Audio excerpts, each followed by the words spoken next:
السلام علیکم ورحمۃ اللہ وبرکاتہ۔ الحمد للہ وکفا وسلام علی عبادہ الذین اصطفیٰ، اما بعد فاعوذ باللہ من الشیطان الرجیم، بسم اللہ الرحمن الرحیم۔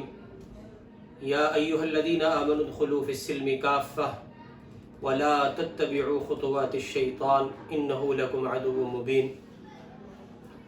وقال رسول اللہ صلی اللہ علیہ وسلم: المسلم من سلم المسلمون من لسانه ویدہ، او کما قال رسول اللہ صلی اللہ علیہ وسلم۔ محترم ناظرین، اس وقت میں کرونا وائرس کی جو وبا ہے، اس نے نہ صرف یہ کہ پوری دنیا میں اپنے پھیلاؤ کی وجہ سے ایک ڈر اور خوف کا ماحول پیدا کیا ہے، بلکہ اب بات اس سے بہت زیادہ آگے بڑھ گئی ہے اور ملکوں کے ملک اس کی لپیٹ میں آ کر انتہا سے زیادہ تباہی کا شکار ہو چکے ہیں۔ ایسی صورتحال میں پورے طبقہ انسانیت میں بالخصوص ایک مسلمان کی ذمہ داری بہت حد تک بڑھ جاتی ہے، اس لیے کہ ایک غیر مسلم کے پاس وہ تعلیم، وہ لٹریچر، سماج کے وہ اصول اور ضابطے اور وہ ہدایات، وہ طریقہ زندگی جو جناب رسول پاک صلی اللہ علیہ وسلم نے ہمیں لا کر کے دیا ہے اور ان کے واسطے سے ہمیں ملا ہے، وہ ان کے پاس نہیں ہے۔ ان کے مقابلے میں ایک مسلمان کی ذمہ داری بہت حد تک اس لیے بڑھ جاتی ہے کہ مسلمان کے پاس وہ سب کچھ ہے جو جناب نبی پاک علیہ الصلوۃ والسلام نے اسلامی ہدایات کی روشنی میں ایک بہترین سماج کی شکل میں اس کو عطا کیا ہے۔ کرونا وائرس کی جو بیماری ہے، جو وبا ہے اور یہ جو مرض ہے، یہ جتنی تیزی سے پھیلا ہے، اس کے پھیلاؤ کے بڑھتے ہوئے دنیا جہان کی تمام حکومتیں الرٹ ہو گئیں اور وہ اتنی زیادہ متاثر ہو گئیں اور اس قدر خوف زدہ ہو گئیں کہ ملکوں کے ملک لاک ڈاؤن کی شکل اختیار کر گئے۔ چنانچہ آپ دیکھیں اس وقت پوری دنیا میں وہ ممالک، وہ مملکتیں جو اپنے آپ کو سپر پاور کہلاتی ہیں، وہ مملکتیں جو اپنے آپ میں تمام تر جدت سے اور تمام تر ٹیکنالوجی سے اور کہیے کہ تمام تر نئی چیزوں سے آراستہ ہیں، مزین ہیں اور آلات جدیدہ کی ان کے یہاں بھرمار ہے، آلات جدیدہ کی ان کے یہاں کثرت ہے، اس سب کے باوجود انہوں نے اپنے آپ کو لاک ڈاؤن کیا اور ایسے متاثر ہوئے، ایسے خائف ہوئے کہ وہاں اسفار پہ پابندی، مذہبی مقامات پر پابندی اور اسی کے ساتھ ساتھ آپ کہیے کہ سوشل ڈسٹینس کو اتنا زیادہ فالو کیا گیا اور اتنا زیادہ اس کو کہیے کہ اس کے نظام کو برپا کرنے کی کوشش کی گئی اور لوگوں کو اس کا پابند بنایا گیا کہ بہت حد تک لوگ اس سے خائف ہو کر، خوف زدہ ہو کر اپنے اپنے گھروں میں مقفل ہو گئے یا قید ہو گئے۔ اب اس صورت میں جب پوری دنیا لاک ڈاؤن ہے، آپ کہہ لیجئے کہ دنیا کا بیشتر حصہ لاک ڈاؤن ہے اور ملکوں کے ملک اس تباہی سے دوچار ہیں،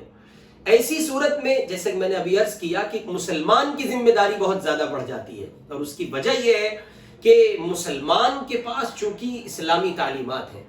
اور جناب نبی پاک صلی اللہ علیہ وسلم کا ایک سچا امتی اور ان کا ایک سچا پیروکار، ان کا فالوور، وہ اسلامی ہدایات کو نہ صرف یہ کہ قبول کرتا ہے، اپناتا ہے، بلکہ قدم قدم پر اس پر عمل پیرا رہ کر بھی وہ دنیا کو دکھاتا ہے۔ ہم سب ہم اور آپ، ہم سب مسلمان ہیں اور ہمارا آپ کا عقیدہ اور ایمان اور ہمارا آپ کا یہ یقین ہے کہ کرنے والی ذات اللہ کی ہے اور ہر حال میں اللہ ہی کے حکم سے ہوتا ہے اور اللہ تعالیٰ ہی اپنا فضل فرماتے ہیں اور انہی کے حکم سے دنیا میں لوگوں کو زندگیاں میسر آتی ہیں، اور انہی کے حکم سے لوگوں کو زندگیوں سے موت، ان کی زندگیاں موت میں تبدیل ہو جاتی ہیں۔ غرض یہ کہ میرا آپ کا یقین و ایمان ہے کہ اللہ ہی کے حکم سے ہوگا، اللہ کے حکم کے بغیر کچھ نہیں ہوگا۔ ایسی صورت میں میں آپ بحیثیت مسلمان اپنے آپ کو بنیادی طور پر اس بات کا پابند بنائیں کہ میری آپ کی ذات سے اللہ کے دوسرے بندوں کو، بالخصوص اہل اسلام کو، کسی قسم کی کوئی تکلیف نہ ہو۔ اور ظاہر ہے کہ جب ملکوں کی صورتحال یہ ہے کہ لاک ڈاؤن کر دیا گیا ہے، تو ایسے میں اگر لاک ڈاؤن کے پیش نظر جو قوانین ہیں، جو ضابطے ہیں، اور حکومت نے جو گھیرا بندی کی ہے، اور حکومت نے جن قانون کو فالو کرنے کا حکم دیا ہے، یا یہ کہیے کہ حکومت جن قانون کو بنا کر اپنے ملکوں کے لوگوں کو اس بیماری سے بچانا چاہتی ہے، تو اگر ایک مسلمان بالخصوص اس قانون کا پالن نہیں کرتا ہے اور لاک ڈاؤن کی صورت میں وہ اپنے آپ کو پورے طور پر آزادانہ کردار کے ساتھ معاشرے میں رکھتا ہے، تو آپ غور کریں وہ کہیں نہ کہیں،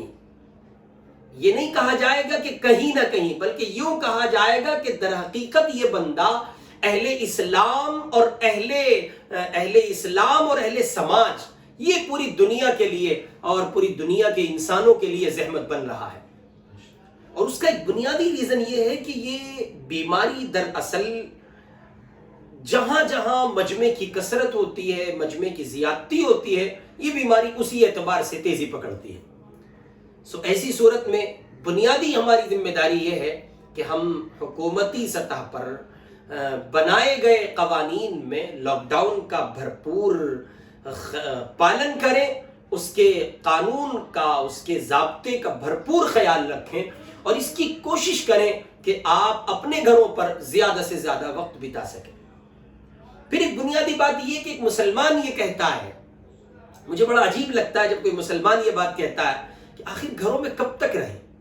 میرے بھائی، آپ اگر جناب رسول پاک علیہ السلام کی تعلیمات پر غور کریں تو حضور نے عام حالات میں ایک مومن کے لیے جو قانون طے کیا ہے، اور حضور کی شریعت نے عام حالات میں ایک مومن کے لیے جو ضابطہ طے کیا ہے، آپ روایت اٹھا کر کے دیکھیں۔ حضور پاک صلی اللہ علیہ وسلم نے ارشاد فرمایا وَلْيَسَعَكَ بَيْتُكَ، تیرا گھر تجھے کافی ہونا چاہیے۔ یعنی عام حالات میں، عام کنڈیشنز میں، عام ماحول میں بھی ایک مومن کے لیے اس بات کی اجازت نہیں ہے کہ وہ بغیر کسی ضرورت کے گھر سے باہر نکلے۔ اس کا مطلب یہ کہ گھر ایک دنیا ہے، اس کا مطلب یہ کہ گھر کے اندر کی ایک زندگی ہے جس کو بچانے، بنانے اور سنوارنے کے لیے انسان کا گھر میں رہنا ضروری ہے۔ اور پھر جہاں لاک ڈاؤن کی صورتحال ہے اور آپ اپنے گھروں سے، یا میں اپنے گھر سے نہیں نکل پا رہا ہوں، یا آپ نہیں نکل پا رہے ہیں، یا لاک ڈاؤن میں عوام اور امت کے طبقات گھروں سے باہر نہیں نکل پا رہے ہیں، وہاں یہ لاک ڈاؤن کی صورتحال کہیں نہ کہیں ہمارے لیے نعمت بھی ہے۔ آپ غور کریں کہ لوگوں کے پاس فرصت کے اوقات کہاں ہیں، فرصت کے لمحات کہاں ہیں۔ تو میں یہ سمجھتا ہوں کہ اگر آدمی اس نظریے سے دیکھ رہا ہے کہ وہ گھروں میں قید کر دیا گیا اور گھروں میں اس کو محصور کر دیا گیا، تو وہ اس نگاہ سے اور اس زاویے سے بھی اپنے آپ کو دیکھنے کی کوشش کرے کہ آج اس کے پاس فرصت ہے اور بہترین وقت ہے، اسے چاہیے کہ وہ زیادہ سے زیادہ اس وقت کو بہتر سے بہتر کاموں میں صرف کرنے کی کوشش کرے۔ اس لیے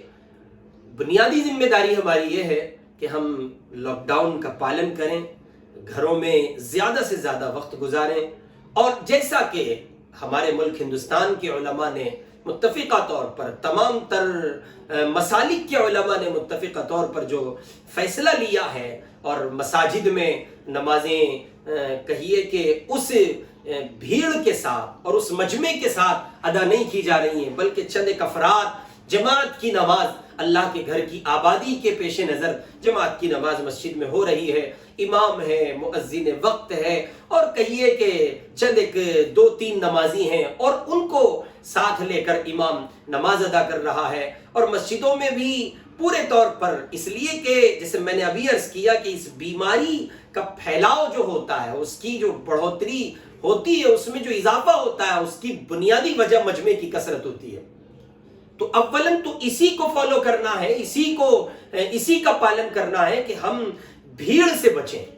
اور ظاہر ہے کہ اسی کے پیش نظر لاک ڈاؤن کیا گیا ہے۔ حکومتیں پاگل نہیں ہوتی ہیں، حکومتیں بے وقوف نہیں ہوتی ہیں۔ ایسا نہیں ہوتا کہ حکومت میں جو لوگ بیٹھے ہیں ان کو اپنا نقصان ہوتا دکھے اور وہ خاموش رہیں اور وہ اپنی خوشی سے اپنا نقصان کریں۔ ملک کا نظام پورے طور پر تھم گیا ہے، اور وہ نہ فلائٹیں پرواز کر رہی ہیں، نہ ریل چل رہی ہے، اور نہ بسیں چل رہی ہیں، اور ٹرانسپورٹ کا پورا سسٹم ایک اعتبار سے پورے طور پر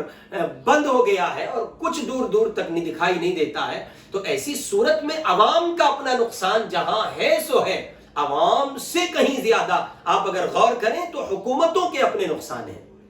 لہٰذا اس سلسلے میں اس گنہگار کی آپ سے یہ گزارش ہے، لاک ڈاؤن کا پالن کیجئے، گھروں میں رہیے، اس وقت کو غنیمت سمجھیے، اور زیادہ سے زیادہ اللہ اور اس کے رسول کی محبت اور اس کی دی ہوئی تعلیمات کی روشنی میں اس کو صرف کرنے کی کوشش کیجئے۔ مجھ گنہگار کی یہ حیثیت تو نہیں تھی کہ میں آپ حضرات کے روبرو آتا اور یہ سب باتیں آپ سے کہتا، اس لیے کہ اس سلسلے میں اکابر علماء امت نے پہلے سے بہت سی ہدایات آپ کے میرے گوش گزار کر دی ہیں۔ ضرورت نہیں تھی اس بات کی کہ مجھ جیسا طالب علم اور ناقص العقل و فہم انسان بھی آپ کے سامنے آتا، لیکن کچھ احباب کا اس پر مستقل اصرار رہا، اور بار بار ان کی طرف سے فورس کیا جاتا رہا، کہا جاتا رہا۔ سو میں نے بھی یہ سمجھ کر کہ